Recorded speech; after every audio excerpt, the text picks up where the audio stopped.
Shalom keluarga damai. Renungan Samas pagi ini mengulas tentang makna baptisan Roh Kudus bagi kita. Namun sebelumnya marilah kita berdoa. Tuhan, kami mengucap syukur atas berkat dan penyertaan-Mu kepada kami hingga hari ini. Kami rindu untuk merenungkan firman Tuhan. Sertai kami agar kami dapat mengerti firman-Mu dan mendapatkan bekal bagi kehidupan kami hari ini. Dalam nama Yesus kami berdoa. Amin. Keluarga damai, makna baptisan adalah suatu lambang yang menjadi deklarasi kita kepada orang lain atas iman percaya kita kepada Kristus Yesus. Melalui deklarasi ini kita menunjukkan identitas kita sebagai orang Kristen yang beriman dan berkomitmen untuk hidup seturut dengan firman Tuhan dan kehendak Allah. Seperti halnya Yesus sendiri ketika menerima baptisan lewat Yohanes Pembaptis, terdengarlah suara dari langit yang mendeklarasikan identitas Yesus sebagai anak Allah yang dikasihi oleh Bapanya. Suara itu didengar oleh banyak orang di sekitarnya sebagai wujud deklarasi dari Allah atas diri kemanusiaan Yesus. Ini juga menjadi bukti iman bagi orang-orang percaya yang sebelumnya telah mendengarnya dari kitab suci. Lalu apa makna baptisan Roh Kudus bagi kita?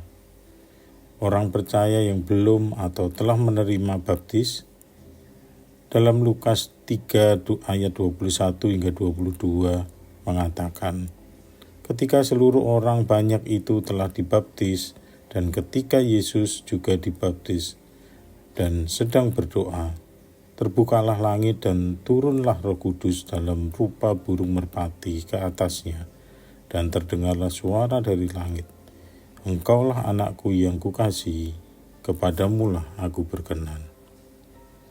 Firman itu menuliskan bahwa Roh Kudus turun pada saat baptisan Yesus saat itu. Demikian juga dengan baptisan yang kita terima melalui pendeta di gereja. Baptisan itu diberikan dengan dasar dalam nama Bapa, Anak, dan Roh Kudus. Sehingga sama seperti Yesus, kita juga menerima baptisan Roh Kudus juga. Dalam ibadah minggu lalu, pembawa firman menguraikan arti baptisan ke dalam 3D, deklarasi, doa, dan disertai. Nah, maka baptisan Roh Kudus juga bisa mengandung arti disertai, sesuai dengan peran Roh Kudus sebagai pengganti Yesus setelah Yesus naik ke surga. Maka hidup kita mendapatkan penyertaan Roh Kudus dalam baptisan kita. Jika kita artikan lebih dalam, baptisan sebagai deklarasi kepada orang lain juga berarti doa kita kepada Allah sebagai ucapan syukur karena mendapatkan pengampunan dosa dan menerima anugerah keselamatan. Kita juga berdoa untuk hidup seturut kehendak Allah, melayani dan menjadi saksinya.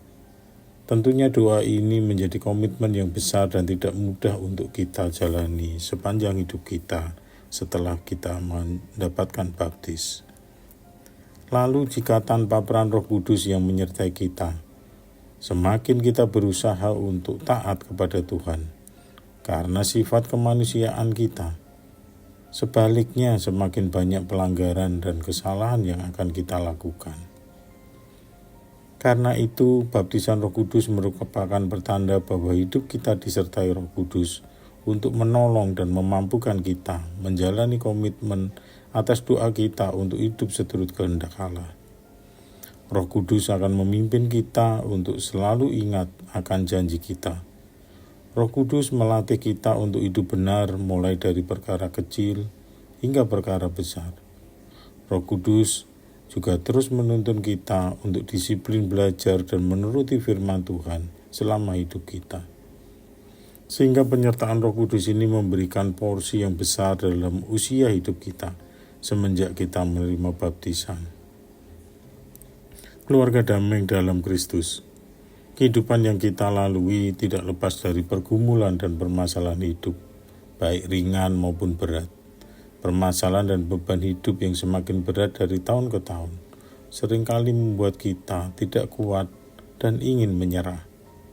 Permasalahan ekonomi, kerukunan keluarga, sakit penyakit datang silih berganti, bahkan kadang berurutan. Belum lagi masalah anak-anak kita dalam pergaulan yang tidak sehat dan seringkali menyesatkan, membuat beban hidup kita lebih berat lagi. Dalam pelayanan rohani sekalipun yang kita harapkan kita mendapatkan kedamaian, seringkali menambah beban baru dalam hidup kita.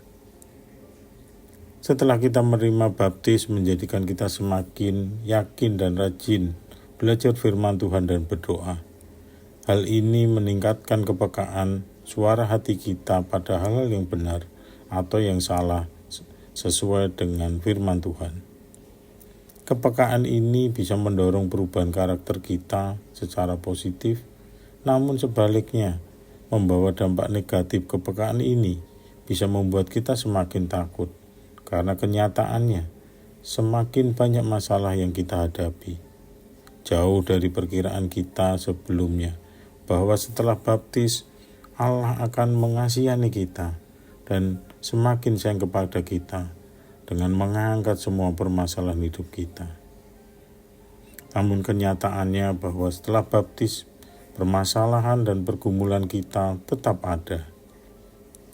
Untungnya Allah memberikan Roh Kudus yang menyertai hidup kita selamanya. Memang penyertaan Roh Kudus bukan berarti menghilangkan semua pergumulan dan masalah hidup kita. Namun Roh Kudus menyertai kita untuk memberikan kekuatan dalam menghadapi masalah dan pencobaan-pencobaan yang kita alami. Penyertaan Allah melalui Roh Kudus itu sangat nyata, memberikan kekuatan dan jalan keluar bagi masalah yang kita hadapi. Baik itu masalah sekecil apapun, masalah sedang atau masalah besar, bahkan masalah yang menurut kita mustahil terselesaikan. Namun Roh Kudus memampukan kita berdoa minta pertolongan Tuhan. Walaupun dalam jangka panjang dan waktu yang lama, bertahun-tahun bahkan puluhan tahun kita menunggu jawaban Tuhan.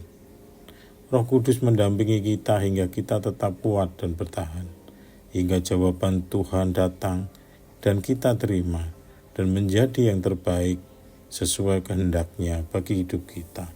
In His time. Keluarga damai, Tuhan adalah sumber kemuliaan dan kekuatan.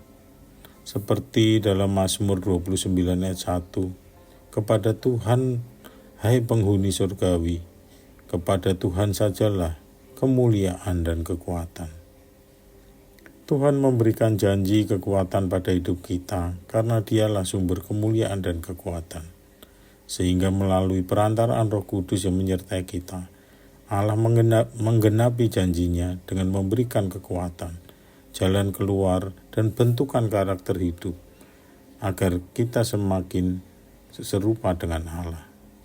Sebaliknya, Roh Kudus juga mampu mengingatkan doa dan komitmen kita untuk saat menerima baptisan, untuk mensyukuri anugerah keselamatan dengan hidup benar dan melayani Tuhan.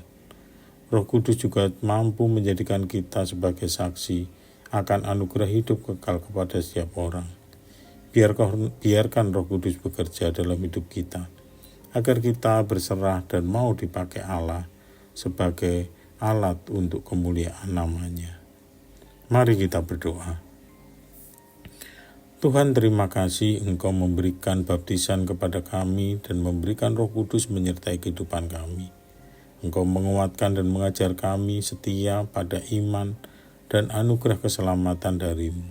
Ajar kami terus bersyukur dan pakailah kami dalam pekerjaan pelayanan-Mu, agar semua orang bisa melihat kemuliaan-Mu di bumi ini. Dalam nama Yesus kami berdoa. Amin.